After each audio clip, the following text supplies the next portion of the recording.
चुल्लू भर पानी का तो आपने सुना होगा। ये पाकिस्तान क्रिकेट के अरबाब इख्तियार को मैं कुछ कहना चाह रहा हूँ, समझ तो गए होंगे आप, है ना। कितनी ज़्यादती करते हैं आप। ये आप ज़्यादती किसी खिलाड़ी के साथ नहीं करते, किसी इंडिविजुअल के साथ। वो किस इलाके से है, कौन सी ज़ुबान बोलता है, या उसकी कोई और वजह, जो भी वजह है, जो भी लोग हैं जो कि इस प्रोसेस का हिस्सा हैं। What a shame, just look at what Sahibzada Farhan has done once again. इतना talented player, once he gets going तो ही गेट्स गोइंग। आप किसी प्लेयर को जब पसंद नहीं करते या कुछ और प्लेयर्स को सेफ गार्ड करने के चक्कर में आप लेके आते हैं तो उनके अपने नंबर पे ही नहीं खिलाते।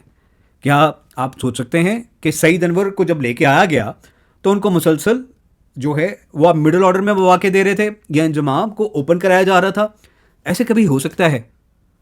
प्लेयर एक दफ़ा जब इंटरनेशनल एक्सपोजर देख ले उसके बाद तो समझ आती है कि प्लेयर्स को आप ऊपर नीचे करते हैं। आप उनको आते ही मवा के उनके नंबर्स पे नहीं देते तो क्या परफॉर्म करें? और देते भी कहाँ हैं? जहाँ पर सबके लिए मुश्किल है, वहाँ पर स्कोर ही नहीं बन रहा फॉर वट एवर रीजन्स। तो this has been very unfortunate for Pakistan cricket and that is the reason Pakistan has declined in every sport. हम स्क्वॉश मुसलसल जीतते थे, हॉकी के हम बेस्ट टीम थे, और क्रिकेट ऑब्वियसली हम टॉप 3 टीम्स में आते थे मोर और लेस। ऑस्ट्रेलिया रहा, वेस्ट इंडीज़ 80s तक, 90s में जो है वो फिर चीज़ें बदली उनकी, और उसके बाद जो है फिर पाकिस्तान की क्रिकेट जो है वो ख़ास तौर पे 70s के बाद पीक करना शुरू हुई। 80s में पीक की, 90s में पीक की। और जो लोग 90s के लिए बात करते हैं उसके लिए मैंने एक और वीडियो बनाया हुआ है, वो ज़रूर आप चेक कीजिएगा मेरे यूट्यूब चैनल पर। ये जो ऐसे ही कहा जाता है, उस ज़माने में वर्ल्ड कप ज़्यादा नहीं खेले गए, 4-5 साल बाद वर्ल्ड कप होता था और उसी में ही परफॉर्मेंसेज होते थे। ये 92 का वर्ल्ड कप खेले, 96 का खेले, और फिर 99 में हुआ, फिर 2003 में हुआ। ये 90s वाले यही क्रिकेट खेले ज़्यादा। तो उसमें से 92 जीत गए, 96 के क्वार्टर फाइनल में पहुंचे, 99 में फाइनल में पहुंचे, 2003 एक अलग बात है, एग्जिट हुआ, जो भी चीज़ें हुई, खैर उसके बाद फिर ये लोग नहीं खेले। तो ये खाम का जो हमारे नलायक किस्म के खिलाड़ी हैं ना, जो पिछले अभी कुछ हरा में खेले हैं, तो वो क्या करते हैं, वो अपना बचाने के लिए फिर इस तरह की बातें कर देते हैं। उन्होंने क्या किया था, ये वो क्यों, कितना टूर्नामेंट आपको उन्होंने जिता के दिए, क्योंकि शारजा में ज़्यादा उस टाइम क्रिकेट खेली जाती थी। और इसके अलावा ऑस्ट्रेलिया भी जीत के आया वसीम भाई, ऑस्ट्रेलिया से नंबर 1 टीम थी। फिर वेस्ट इंडीज़ उस ज़माने तक 99 तक बड़ी स्ट्रॉन्ग टीम थी, एम्ब्रोज, लारा, ये सब लोग उस टीम में होते थे, वॉश, कॉल ऊपर, बड़ी अच्छी टीम थी। फिर डिक्लाइन 2000s में इनका शुरू हुआ। तो what I am trying to say is कि इधर जो है ना, आपने इन लोगों को तो खाम का डिस्क्रेडिट कर दिया, आपने खुद कुछ नहीं किया असल में। और अब आप वो जो मीडियोक्रिटी है ना, वो इन बाकियों के अंदर भी ढूंढ रहे होते हैं। आपकी अपनी दोस्ती यारियाँ आप लोगों की हैं कि आप किसी और को आगे आने नहीं देते हो। अरे आपको कल को कोई ना बोलते, असल एवरेज तो ये थे भाई, वसीम अकरम का तो आज भी कोई नाम बनती है, टीम बनती है तो उसमें नाम आएगा। वकार यूनिस को दुनिया के जब भी बेस्ट बॉलर्स का नाम आएगा तो उनका नाम लेंगे। इसी तरह बाकी भी इनके 7 लोग थे। तो टैलेंट है हमारे पास, बहुत ज़्यादा टैलेंट है। वकार यूनिस भी बुरे वाला से थे, एक रिमोट टाउन मुल्तान के करीब। वसीम अकरम भी लाहौर के, अंदरून लाहौर के उन जगहों पे क्रिकेट खेल के मुजंग के उधर से ऊपर आया। आज मुजंग में आप सिर्फ पराठे खाने जाते होंगे, लेकिन उसके अलावा वहाँ पे बड़े ज़बरदस्त क्रिकेटर लाइक वसीम अकरम वहाँ पर खेल के आए पर। तो आपके पास क्रिकेट है, ये नहीं है कि क्रिकेट नहीं है। क्रिकेट है, चाहे वो आप सेंट्रल पंजाब की बात करें, साउदर्न पंजाब की बात करें, आप खैबर पख्तूनख्वा की बात करें, आप कराची की बात करें, आप सिंध की बात करें, हत्ता के बलोचिस्तान की भी आप बात करें, गिलगित की भी बात करें, हर जगह पाकिस्तान के अंदर जहां जहां पे, आज़ाद कश्मीर भी क्रिकेट है, टैलेंट है, लड़के हैं हमारे पास। लेकिन उनको जब आप आने दो तो टाइम दो, मुकम्मल मौके दो, और फिर आप देखो साहिबजादा फरहान का क्लासिक केस है। I hope when he gets an opportunity, if he gets it as an opener, otherwise there is no need. उसको लगा रहने दे अपनी दुनिया में, उसको बोलो भाई तुम इसी तरह डोमेस्टिक में स्कोर बनाओ, इसी तरह PSL में स्कोर बनाओ, हमें नहीं कुछ फ़र्क पड़ता। बाबर आजम के लो स्कोर्स बहुत सारे सवालिया निशान को जन्म देते हैं। सबसे पहले तो ये कि जब भी कोई बड़ा टोटल लगता है और हम बाबर को एक्सपेक्ट करते हैं कि वो रन्स करेंगे, तो या वो करते नहीं, करते हैं तो एक ख़ास पेस पे करते हैं। देखो पहले तो मैं आपको ये बताऊं कि मैं बाबर को मुसलसल सपोर्ट करता हुआ आया हूँ।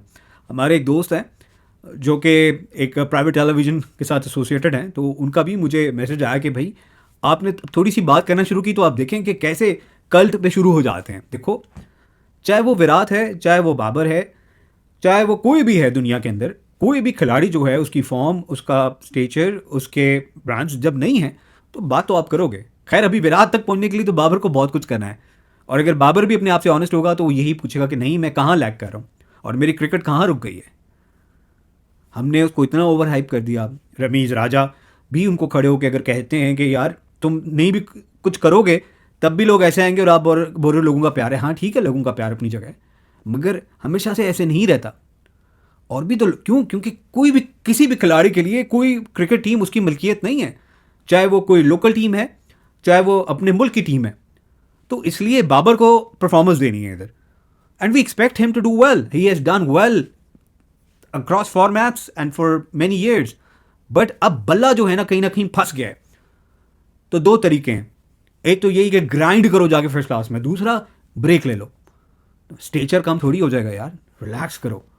अब तो PSL शुरू हो गया, आई डोंट नो कि what is cooking in his mind. I hope he can recover, I hope he can score runs, I hope he can prove us wrong. But यहाँ पर तो हमें खाली प्रूव थोड़ी करना है, आपको तो बेहतर होना है ना जाके। तो यहाँ पर अगर हम बात कर लें इस पेशावर ज़ल्मी की टीम की भी, ओवन को चांस दिया, इवेंचुअली वो ऊपर आया और उसने दिखाया इससे पिछले गेम के अंदर भी कि वो he can hit out big. Why wouldn't you give him proper opportunities as an opener? चाहिए ये जो उनके हाजी साहब भी हैं, उनको कहा जाता है, अकरम साहब को, बड़े अच्छे बॉलर अपने टाइम के, और उन्होंने ऑब्वियसली काफ़ी अपनी टीम को सक्सेस दिलाई। बट यू नो आपने सोचना है इस बारे में, आप टीम कॉम्बिनेशंस को देखें कि कहाँ कहाँ आप लैग कर रहे हैं, कौन कौन से ऐसे खिलाड़ी हैं जिनको आप नहीं लेके आ सकते। और इतने सारे क्योंकि मैचेस हैं, तो गुड लक ये है। एक तरीका तो ये भी है कि बाबर 2-3 गेम्स के लिए बाहर हो जाएं, अगर इसके बाद स्कोर नहीं कर पाता, I hope he scores, but if he doesn't should just set out for a while, 2-3 matches छोड़ दो, टीम को आगे जाने दो, फिर ज्वाइन कर लो, क्या फ़र्क पड़ता है। शाइम को कप्तानी दे दो, या जो भी आपका वाइस कैप्टन है, आप उसको आगे आने दो, जो टीम मैनेजमेंट को लगता है सही तरीके से। Let them play, let them figure it out. सब बांग्लादेशी भाई, ऑनिक बालू भाषा, क्या बात है। The way Rishad Hussain has played, congratulations to all our friends, brothers and sisters in Bangladesh and all the Bangladesh cricket fans. You have unearthed new cricketing star to the world. I can predict he is there to rule in T20 cricket. जैसे राशिद खान इससे पहले एक sensation थे ना T20 cricket में, ऐसे रिशाद जो हैं हो सकते हैं, इनमें वो सब पोटेंशियल है। All he needs to do is to play more first class cricket, to hone his skills, to improve his skills, and once he could do it, we will see him making everybody so proud of him, because he's a lovely lad. I have seen his work ethic. He's got great talent with the ball and he can bat as well. So he's there to help his Bangladesh team win many matches, and at the same time his teams in PSL and wherever he'll go and make us all proud. So my best wishes to Rishad and all the Bangladesh cricket fans, and I predict that if he can just continue working hard on his game with discipline and keeping his focus, he is going to be a true match winner for Bangladesh cricket. All the best. And before I leave, I'll request you all to make sure that you have subscribed to my YouTube channel, Basit Subani. Check out my other videos, and in the time to come, I'll be talking more about Bangladesh cricket.